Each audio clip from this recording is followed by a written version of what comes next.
Welcome back, vintage gamers, to a ban and restriction update 3/31/2025. We have no changes for vintage. While there is no changes, I think it is important to review and go over the language written here by Wizards of the Coast to see how they view the current vintage format. I've been very happy in the last few years with the paragraphs that have been put out by WotC. They seem to demonstrate a pretty good understanding of what's going on in the format, and I think accurately reflect, where we should be looking in terms of power level, metagame prevalence, and that kind of thing. It is worth noting that this is written by Eric Engelhard, a name I'm not actually familiar with.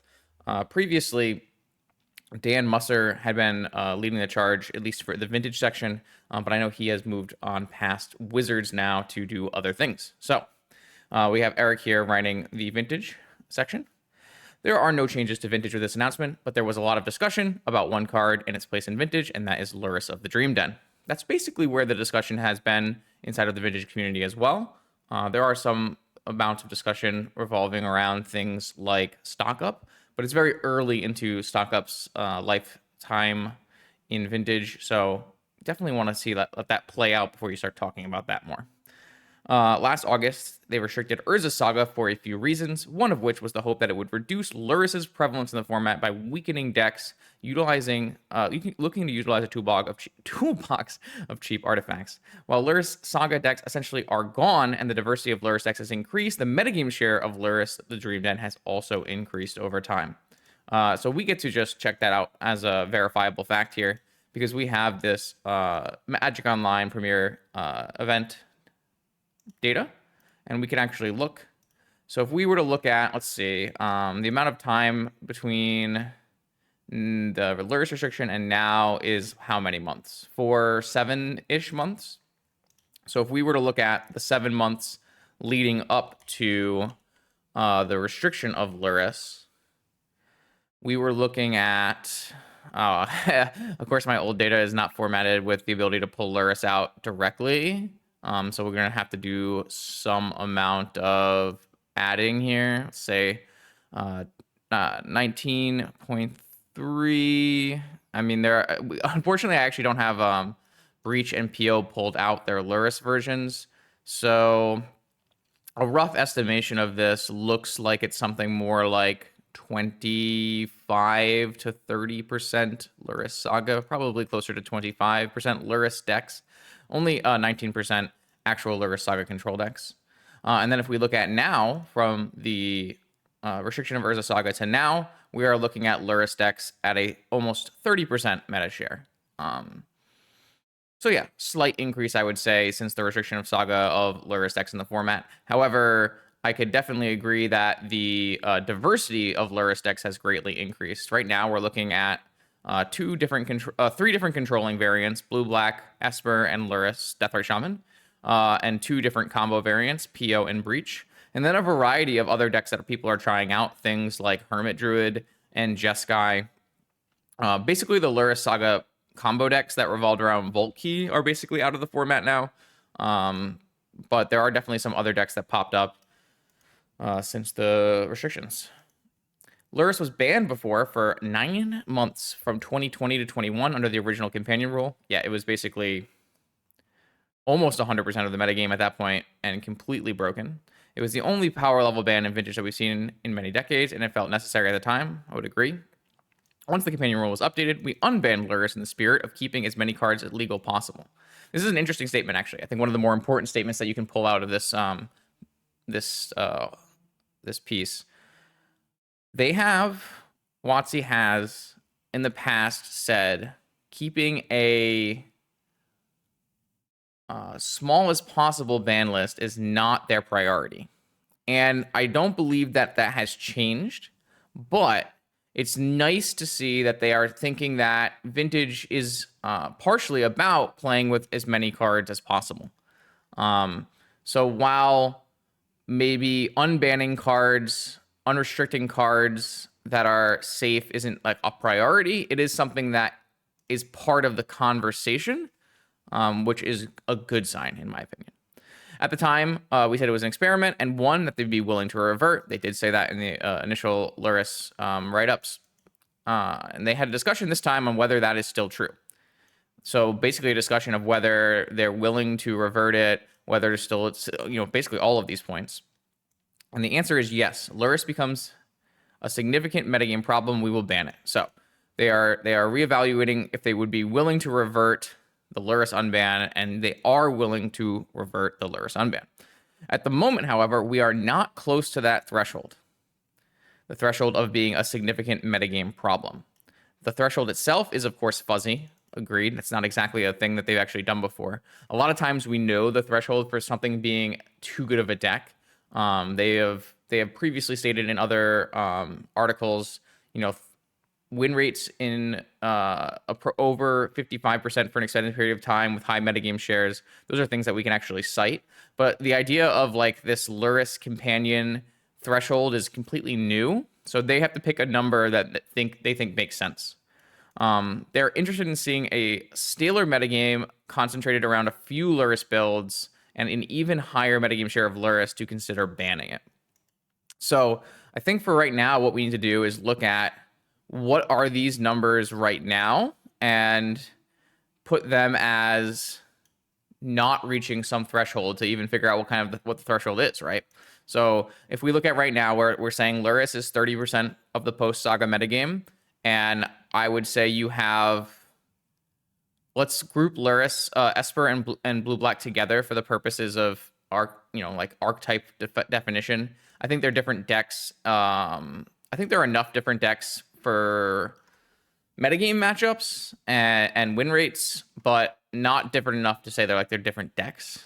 So I would say 1, 2, 3, 4. I would say we have 4 distinct major Lurrus decks, and split pretty evenly between, not evenly, but split between control and combo. We're looking, obviously there's a lot less combo Lurrus, but there's more combo Lurrus now because of stock up. Stock up has definitely changed things. If we look at since stock up, Lurrus, PO, and Breach actually are equal to Lurrus control pretty much. So that's actually something to consider as well. If we do only since stock up data, Lurrus actually has jumped up to 35% of the metagame. So that's another thing to consider here that we're not talking about. But if we're talking about just since Saga, right, we're talking about 4 distinct archetypes. We're talking about maybe 3 or 4 other minor Lurrus archetypes. So I would say on the whole, diversity is extremely high. And even within the major archetypes, there's a ton of diversity. Lurrus PO is my specialty, so I can talk to it a little bit more than normal. Lurrus PO can be built. It's a combo control deck at its core, but it can be built anywhere on the spectrum between combo and control. So there's the Unlucky Monkey style Lurrus PO deck is very much a control deck first with a combo kill. My deck, that the blue-black version, is something in the middle where it's kind of flexing into both the heavy combo elements and some of the controlling elements. And there isn't really a build right now as a demonstration, but I am working on a build of Lurrus PO that's heavily indexing into the combo elements more than the controlling elements. So even among just the Lurrus PO metagame, there's 3 different kinds of decks inside of that deck.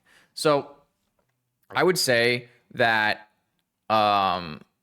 it's definitely not concentrated around just a few Lurrus builds. This is a very wide number of decks that play Lurrus, and wide number of different kinds of deck that play Lurrus. And in terms of deck diversity, I would say the deck diversity of Lurrus is at an all-time high.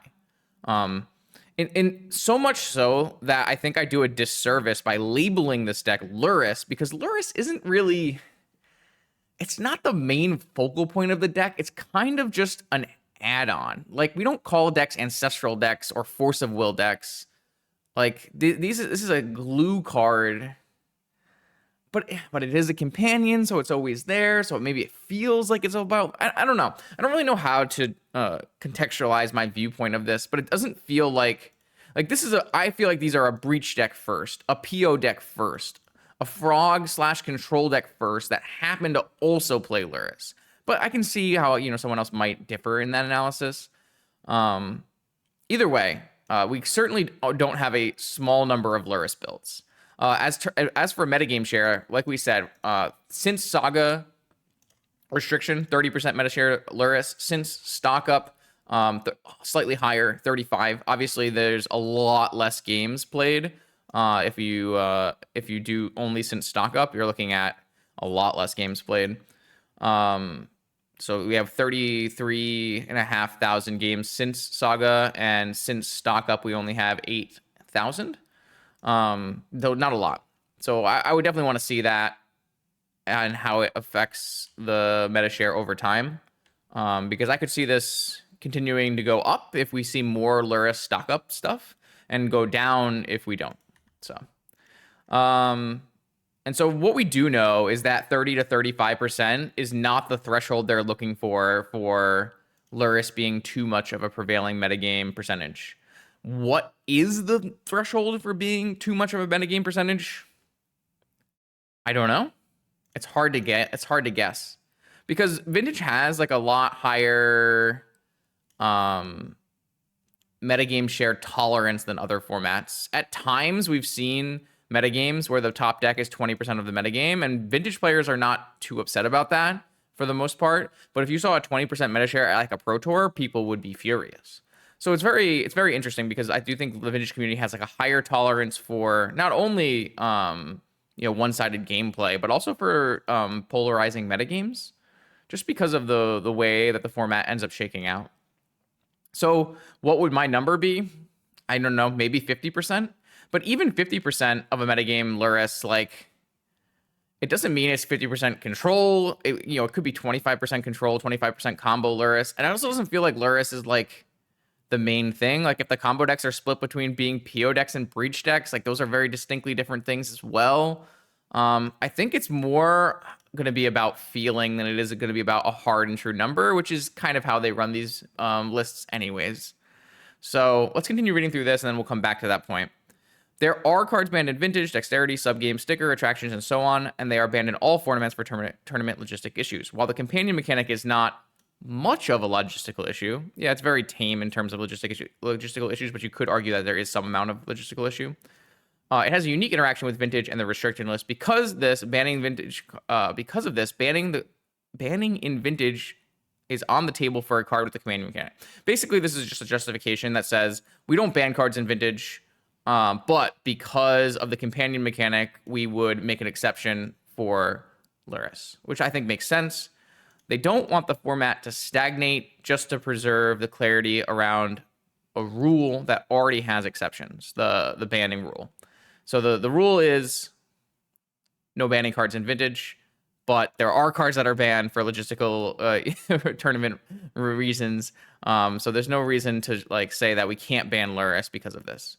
This is an interesting idea because it theoretically opens up possibilities for other cards to be banned that cannot get restricted. A card that was talked about for a very long time before Lurrus was Bolus's Citadel. And Bolus's Citadel is a card that never sees play as more than a one of. And the reason is because you just get it off of Tinker, which is already a one of, and restricted. So there was a time where the Lurrus wasn't around. Almost all these combo players who are now playing Lurrus combo decks were playing Tinker combo decks. And people were very... they didn't feel good about how much Tinker Bolus's Citadel was happening, basically. And so people argued, can we ban Bolus's Citadel even though we're not supposed to ban cards because it's Vintage? And now this rule might not be able to justify a banning of Bolus's Citadel, or a Bolus's Citadel-like card in the future, because it is specifically mentioning the companion mechanic. But you could actually absolutely use this as a starting point to make that argument. They will continue to keep an eye on things with Lurrus, both in tournaments and with player sentiment. That's a good thing, actually. That makes me kind of happy. If you watched my last video, the Voice of Vintage video about Lurrus and bans and player sentiment, you know I have not a very good opinion about using player sentiment as a driving force for ban and restrictions.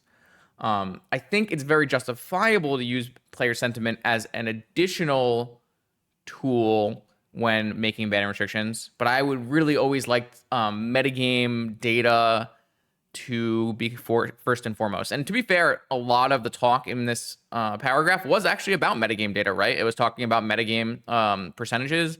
It was talking about metagame diversity.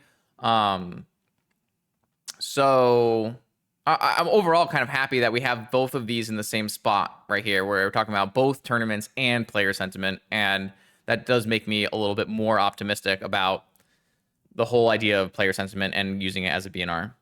Overall, the vintage metagame looks healthy. Yeah, this metagame is great in terms of health. You have some outliers here in terms of challenge data.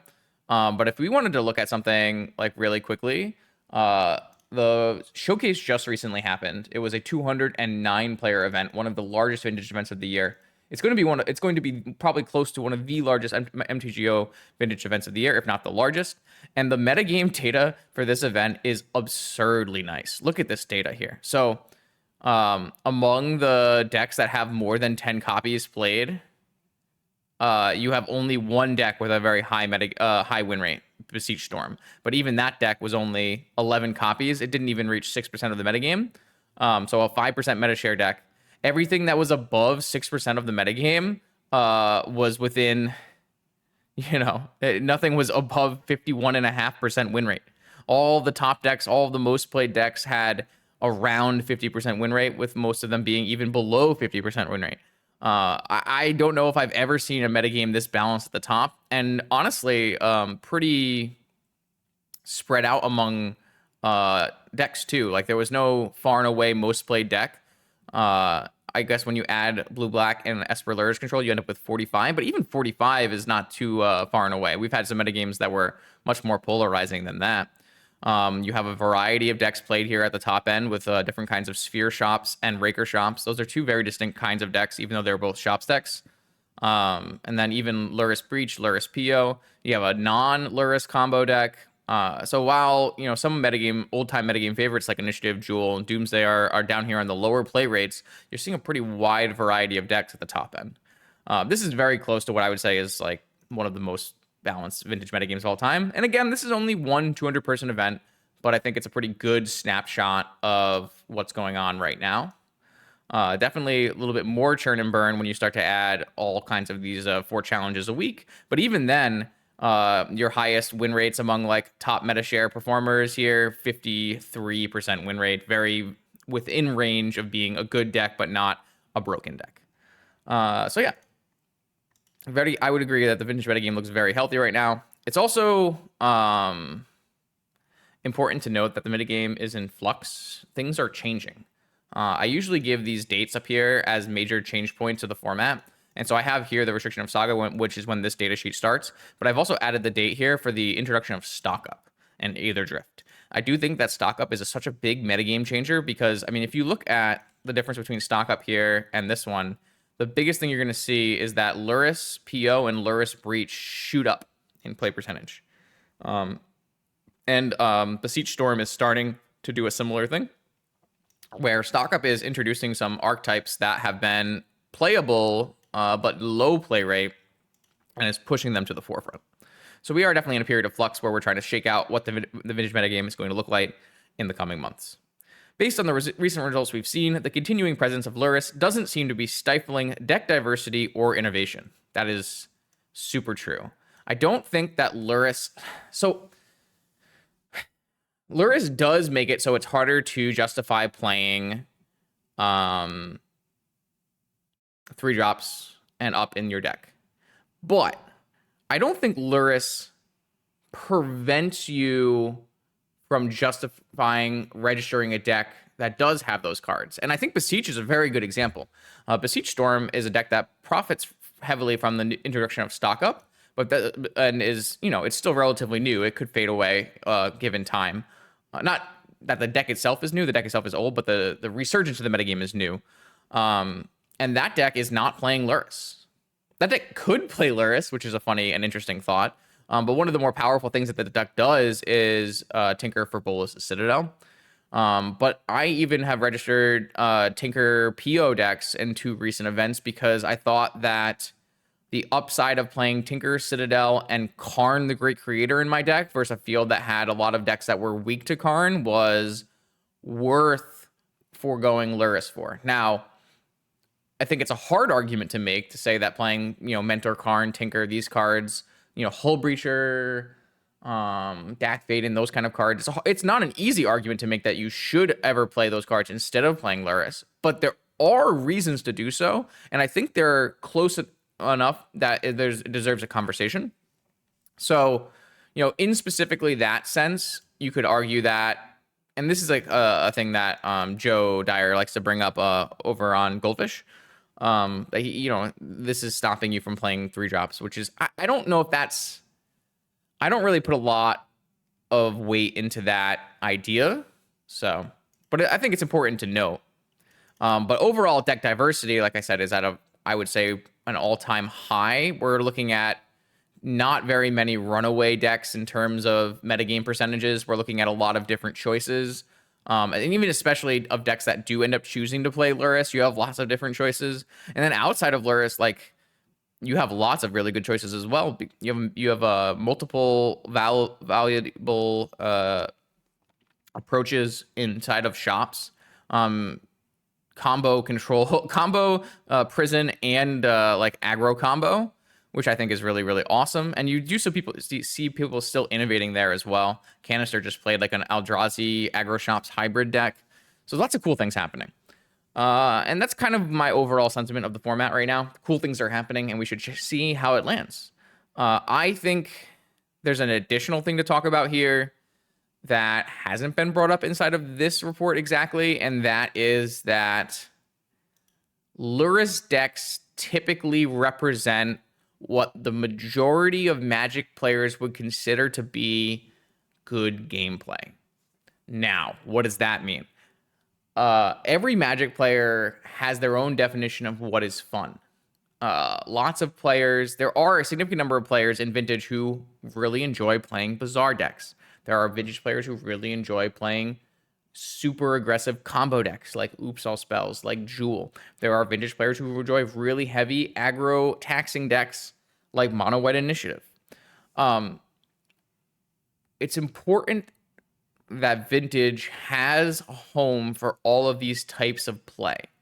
But it's also important to acknowledge that if any of these more niche and linear types of play were at the forefront of the format as a high metagame percentage, winning a lot, the majority of people would not enjoy that.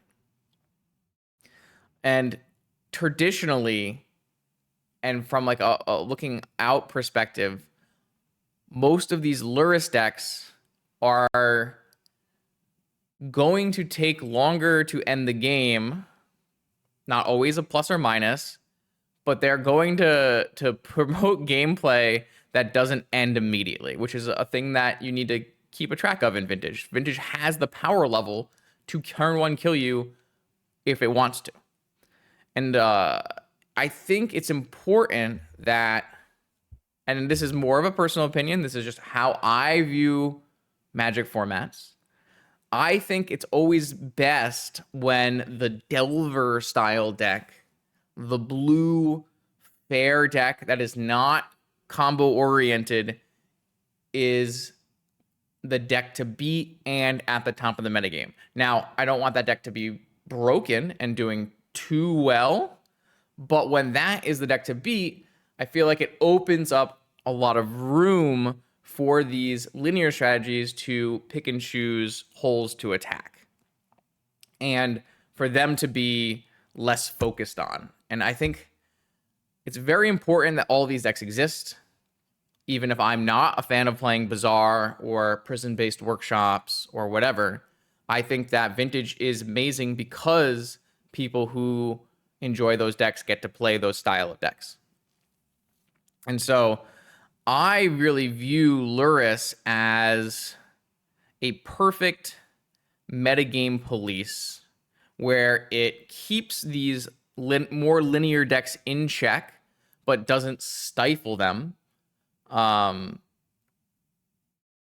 I would be sad if the Lurrus part of that is removed.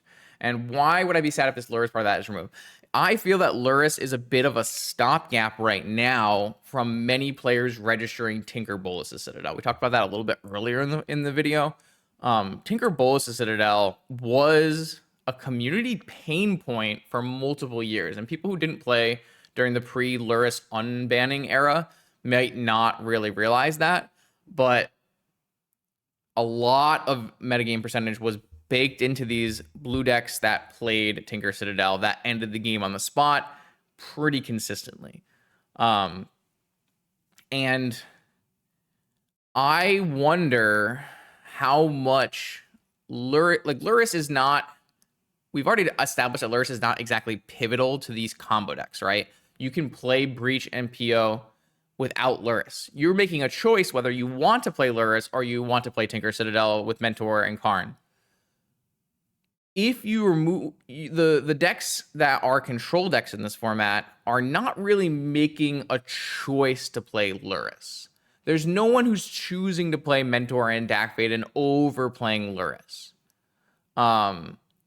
Which makes me skeptical that if Lurrus was to be removed from the format, that blue controlling decks could keep their place at the top of the metagame as the police of the format. And if players are not gunning to beat the control deck anymore, where does the format end up in terms of how these linear decks play out?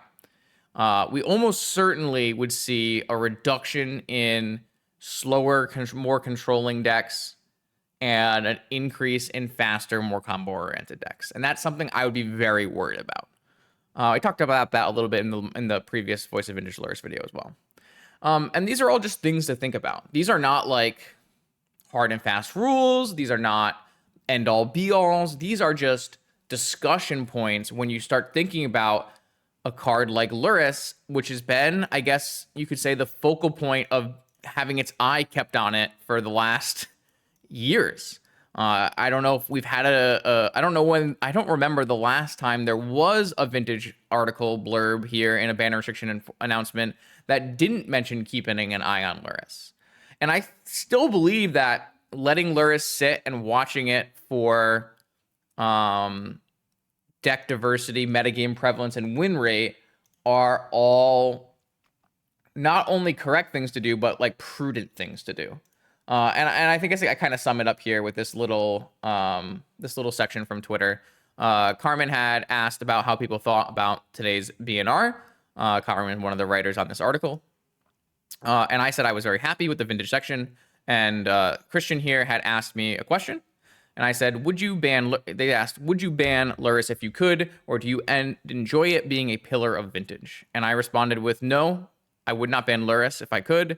I think Cat, at its current prevalence and power, is a great card for vintage. And that is kind of a sentiment echoed inside of this, right? They are looking at Cat with its current metagame percentage and its current power level and its current deck diversity. And as long as those things stay at a constant and acceptable level, I think not only is Lurrus okay for the format, but I actually think Lurrus is a boon for the format and a really good thing for the format. Of course, you can always disagree, and I'm happy to hear it. I like to know what vintage players are thinking, even if it's something that I might not be personally agreeing with. So definitely comment below if you have a differing opinion about how you would approach Lurrus in the format. I didn't really touch on unrestrictions very much in this video. I think unrestrictions are very good for the format, but I do think that unrestrictions are better for when the so-called stale formats come out. I don't really like the term stale format, and I kind of dislike the concept of stale formats in general. That might be a whole nother video, but they did mention it here about a staler metagame. I think unrestrictions are a great way to prod at a metagame that players are bored with, but I don't think that banning and restricting cards should ever be the solution to when players are bored with a metagame. Oh man, that's a whole nother tangent. We will cut the video here, but that may be another video all on its own. If you want to see more gameplay content, Monday, Wednesday, Friday, new videos. I will see you then.